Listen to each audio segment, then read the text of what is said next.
Hello, welcome to another edition of Strategy, Management and Leadership on WebTV.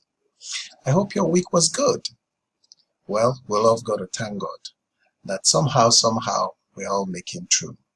Above all, please keep safe. Today, I want to talk to you about making your role count.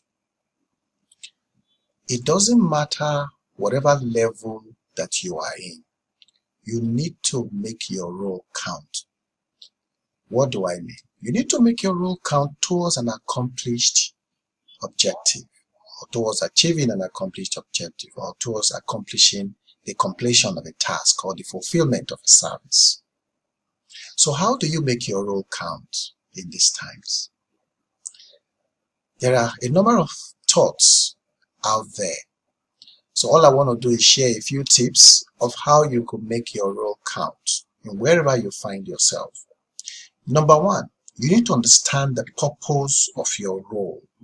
You need to understand the purpose of your role.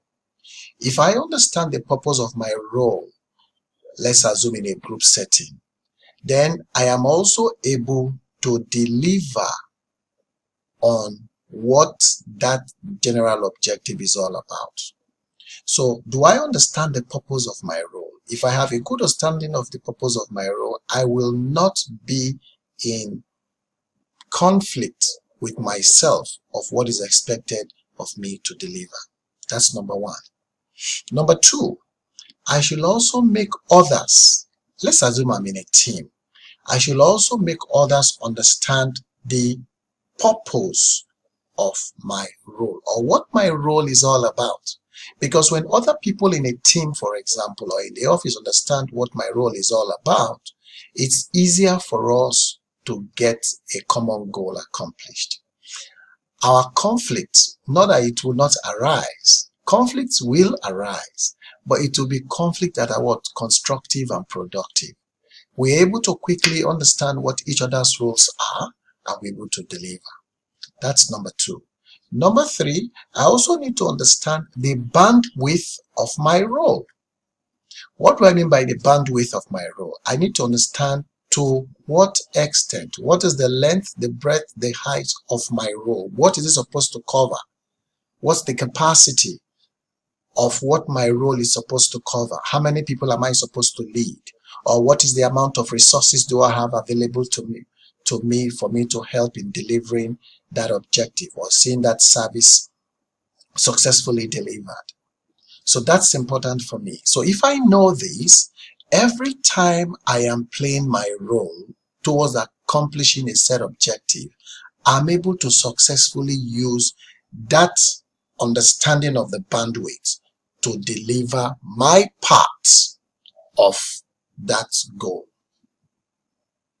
So I need to know that if I understand the bandwidth of my role, it is easy for me to also know what is available to me and what is not available to me.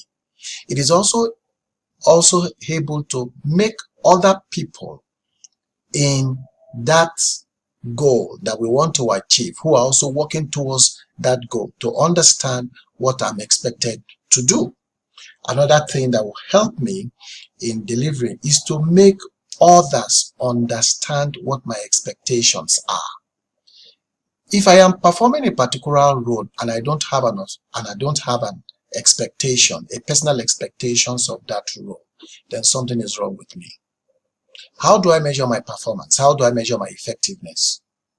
So yes, I understand my purpose. Yes, I've made other people to understand what my role is all about, but I also need to make others understand what my role's expectations are.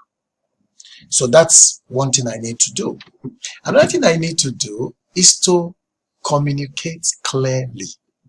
This is very important. Clear communication reduces friction. Clear communications about my role and what I'm supposed to deliver reduces conflict. It also makes every one of us to be able to give our best. Clear communications reduces ambiguity, or it removes it completely. Clear communications reduces assumptions. clear communications brings everybody to understand what I'm expected to deliver. So if you disagree with my position, for example, but because my role is clear, you are able to get that done. And lastly, listening effectively. If I want my role to count, I must listen to others. I must give others the opportunity to also speak. I must give others the opportunity to also talk to me.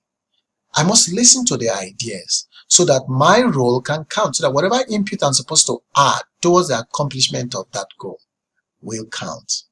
So I do hope with these few tips of making your role count, you will be able to work better, first as an individual, then second in working with others.